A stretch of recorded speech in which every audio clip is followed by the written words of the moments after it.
A few days ago, there was a really egregious example of police brutality that happened in Buffalo, committed by the emergency response team of the Buffalo PD, that I think more than deserves its own video and a lot of coverage, not just because of what happened, but because of what the response was by the police and by the local union.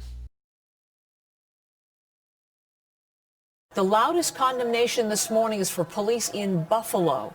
A moment of violence caught on camera, and we're going to show it to you, and you should be prepared because it's very difficult to watch as a man in his 70s is knocked down by officers.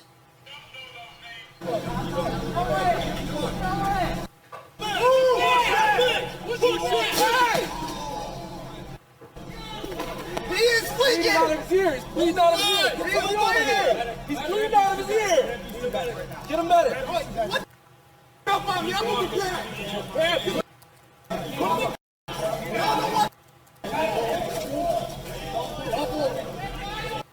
Back up. Back up. Get off the steps. Let's go. Get back.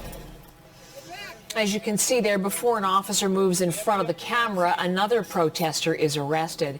It's a reporter with the news outlet that recorded the incident who tells police to get an ambulance for the man.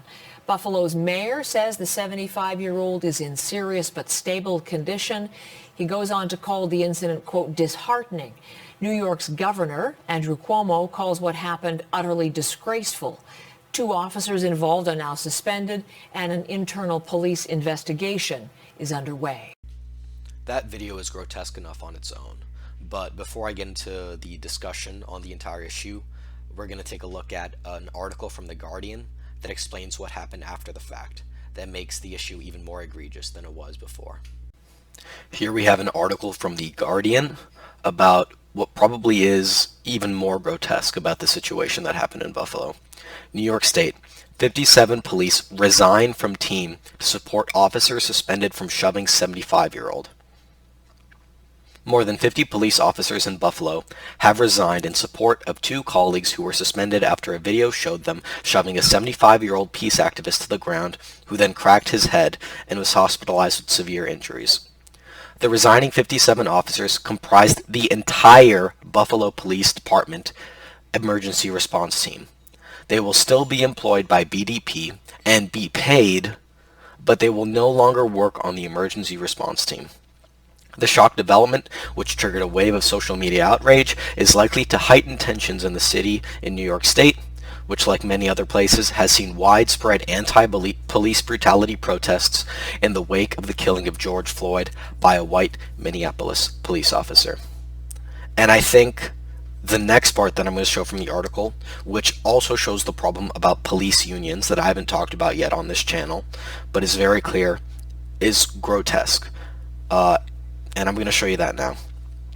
But the local police union boss defended his officers, saying 57 resigned in disgust because of the treatment of their 2 members, who were simply executing orders, said John Evans, PBA president, according to WGRZ. The craziest thing is that when the Buffalo police originally reported this, they said that the man had tripped, even though there had been a reporter there recording the whole thing so that everybody knew what happened. They had the gall to say that he was tripped, that he tripped on himself and fell. And then this is a response from the local police union boss after the lying from the police department, right, about the brutality they committed, saying that they resigned because of poor treatment while just following orders.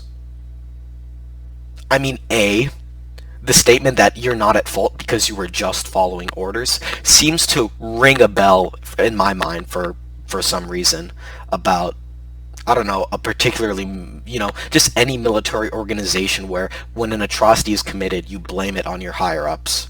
And we know that's not a fair enough assertion. But that's just terrible, and that's disgusting. That who we should be worried about is the treatment of these 2 members who committed the brutality, not what went wrong.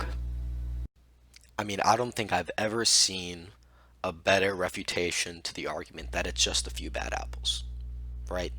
When the entire emergency response team, all of it, resigns as a response to how the people who committed police brutality were treated, I mean, what does it show about, like, the way that police departments are run and the way officers are expected to behave and the way they treat their job?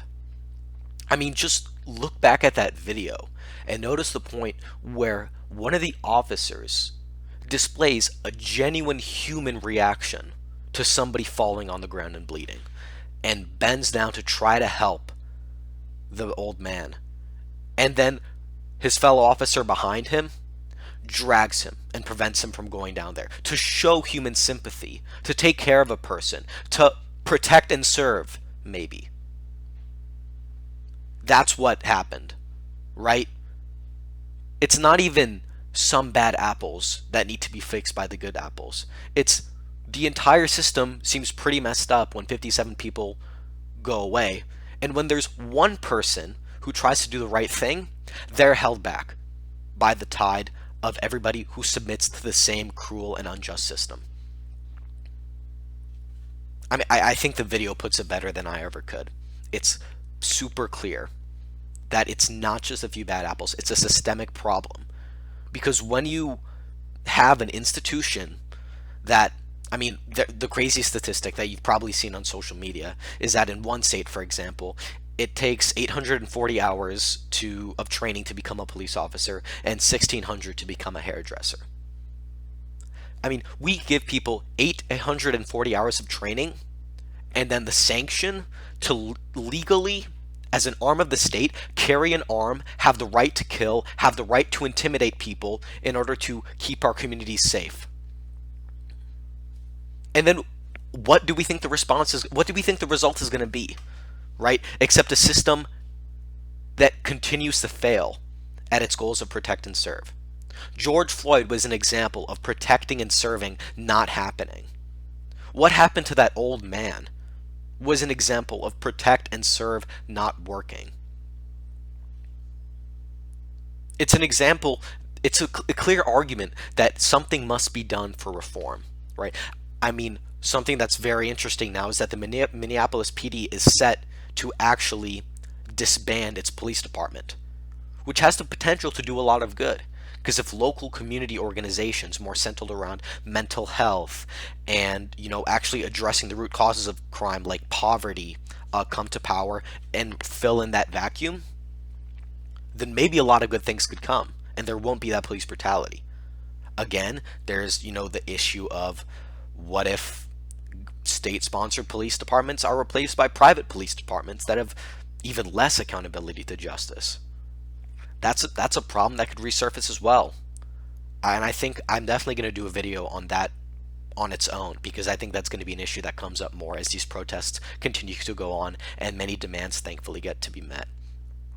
But just a clear example that there's really a problem when the entire emergency response team resigns in solidarity with the police officers. I mean, when I first read that headline, I thought they were resigning it in solidarity with the person who had the violence committed to them, right? As a way of saying, we can't stay on this police department after watching this kind of tragedy play out. But it was the exact opposite.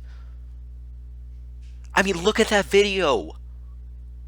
That man was approaching them with a police helmet that had been dropped or something and trying to give it back to them. And the way they react, it's just inappropriate. And it's clearly proof that there's something systemically wrong that needs to be addressed.